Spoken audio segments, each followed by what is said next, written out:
NETGEAR recommends using WPS setup when installing your range extender. However, if your router does not support this feature, you can install your extender using NETGEAR Installation Assistant.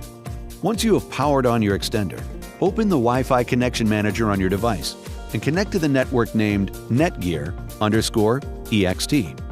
Once you're connected, launch a web browser and navigate to www.mywifiext.net to launch the Installation Assistant. Make sure you're connected to your extender before navigating to this page. Follow the on-screen instructions to complete this setup.